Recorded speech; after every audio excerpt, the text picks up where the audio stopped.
let's look at the absolute value function, and then we'll answer a couple questions about how to solve equations and inequalities with absolute value functions. So first of all, what is the absolute value function? Now, what we know it as commonly is that you make the number positive. So how do you write that as a function? Well, it is what's called a piecewise defined function.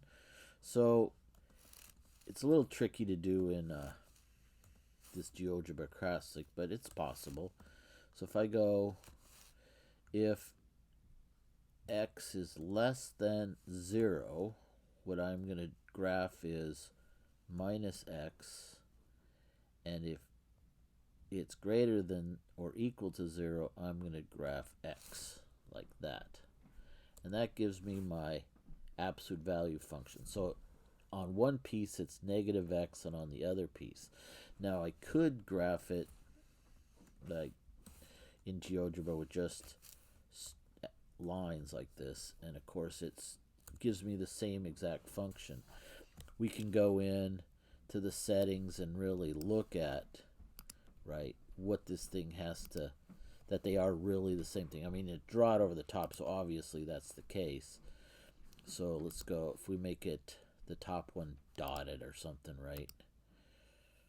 And the bottom one, yeah, something like that. So you can see that here. So you can see that they're on top of each other. The green one's underneath, so you can kind of see if you go in that the green one and the red one are right on top of each other. So they're the same thing. They're equal to each other. Now, what do I need to know to solve things? So whatever's inside the absolute value, you want to isolate it, and then you want to see what happens when it's equal to some value. So let's see what happens. Let's look at, say we want to know when is the absolute value equal to 2. So I'll put in the graph y equals 2, like this. Okay? Now notice that what's happening is that these two graphs intersect at the same spot, 2 and minus 2. So that gives us two solutions. So that absolute value of x equals 2 at negative 2 and 2. Okay, so that's how we solve that. Value function is going to have x-intercepts. Well, it kind of depends on how it opens up, right? The normal absolute value looks like this, right? But if we do a transformation, we could flip it around, right? So we could have something that looks like, looks something like minus 3. So now we see that it has two intercepts. The first one has 1, this one has 2, right? Or maybe I have one that looks like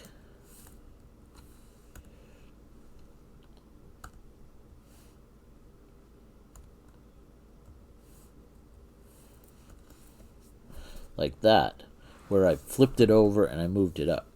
So we have to know whether it opens up or opens down. How do I tell that? Well, if the absolute value is positive, then it's going to open up. If it's negative, it's going to open down. And then it depends on whether it shifts up or down. So if I have something that opens down and shifts down, then it won't have any x-intercepts. So if I had something that looks like something that shifts down and it opens down, so the absolute value would be negative, notice that opens down and it shifts down to 4. So this thing is never going to cross the x-axis. Just like if I had something like it opens up and it shifts up. So it would never cross the x-axis, right? So if I block these out, right, these other ones, I'll turn them off.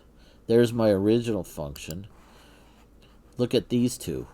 The number in front of the absolute value is negative, so I know it opens down. The number that it's moving up and down is negative, so it goes down. So it opens down and it's down. So it doesn't have any. This one opens up because the number in this case, 1 is positive, and it moves up, so it never crosses the x-axis. Now if I turn those off and look at these two again to compare, they the purple one, right? It opens down, but it's been moved up, so I know it's going to have 2 intercepts. Just like this one opens up and it's moved down, it's going to have 2 intercepts. Now, if it doesn't, if it's like this one, if it doesn't move up or down, then it should just have 1. Maybe it's been moved right or left, just like the other ones could have been moved right or left, but it doesn't go up and down, so it should just have 1. What happens when you want to say something like the absolute value is less than 2? Well, if I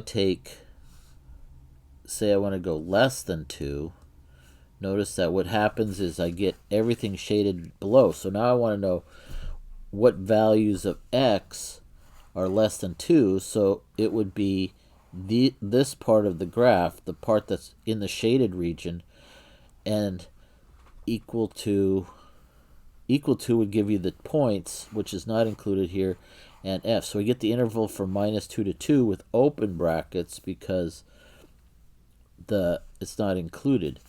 If I put it equal to there, then it would be, because notice it's dotted here, and that means it's not included. If I put in an equal to, right, if I change this one here and put equal to in there, then notice that then you should get a solid line, and then the endpoints are included. So that'd be closed brackets. So now let's look at what happens if it's the other direction. What if I have y is greater than 2? Well, I get the top half. So let's change this color, just so you can see there's a difference. Color, I want it to be, we'll make it light green, like that. There we go. So now, what part of the graph exists inside of the green part? Well, you go to the x's, right? So if it's strictly less than, you're not going to include the 2, and you're going to go off to infinity, right? So you get, and -2, and you go off to negative infinity. So it's this part of the graph that's inside the shaded region. And again, if I made it equal to, then you'd include the endpoints, or you don't include the endpoints.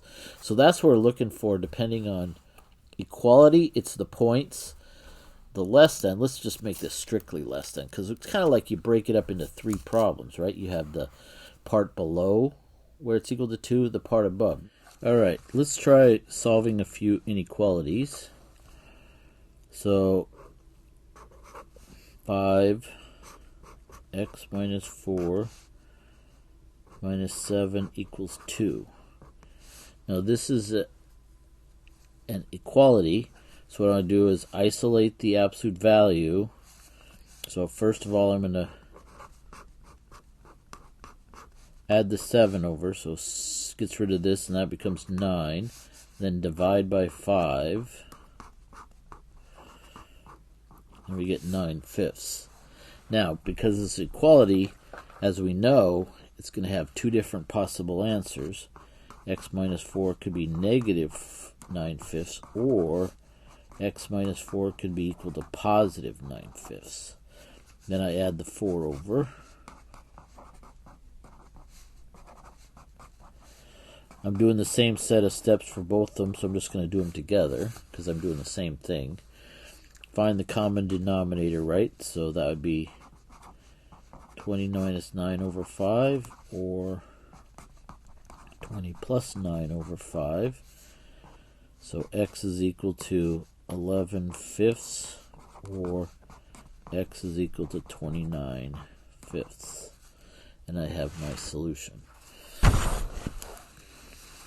All right, let's try this problem. 21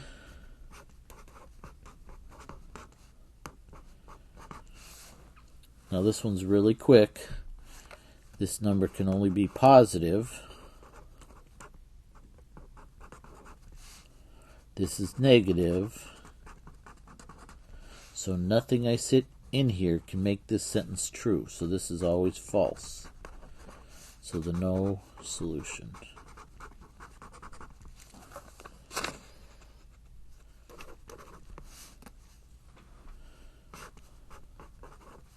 All right, try another one. One more. So again, it's isolated, it's positive, so we can take it and write it into two different equations. One where 14 is positive, and one where it's negative. Subtract the 5 over to the other side.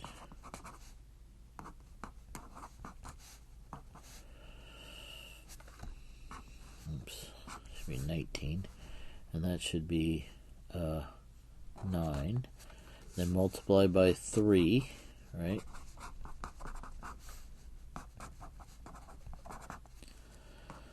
So this one, x is equal to negative 30 plus 27,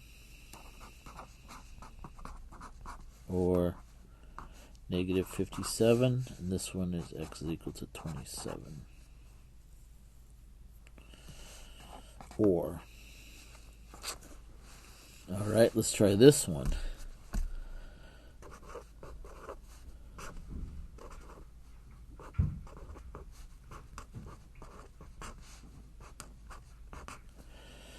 Alright, so now this time, since it's a greater than, what we know is that our solutions are going to be going out to the right and to the left. So I can break this into two solutions. When it's less than negative 7, or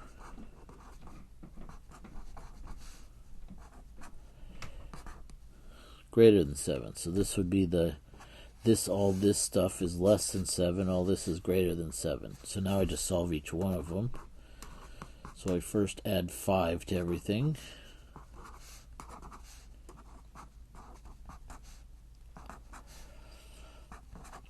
Then multiply by 5/3.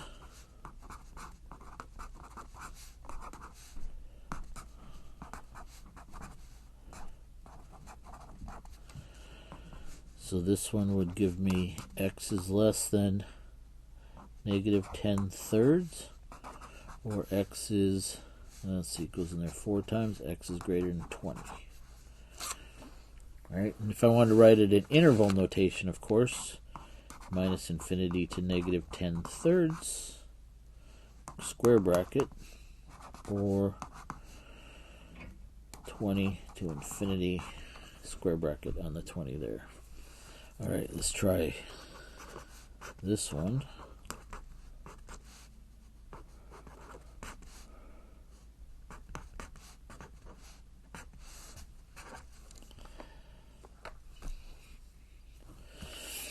Alright, so we have isolate the absolute value, subtract that over.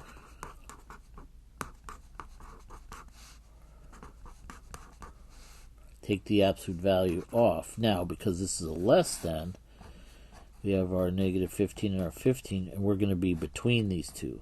So it's greater than this one, and it's less than that one, so that means that I'm going to take my 3x to the 4th minus 5 and stick it between 15 and negative 15, like that. Now, what I do to one thing, I do the whole thing, so I add 5 to everything.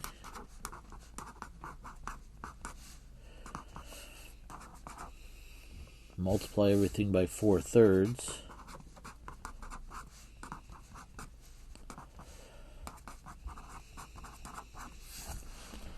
Alright, 3 doesn't go into 10, so it's minus 40 over 3, and 3 doesn't go into 20, so it's 80 over 3.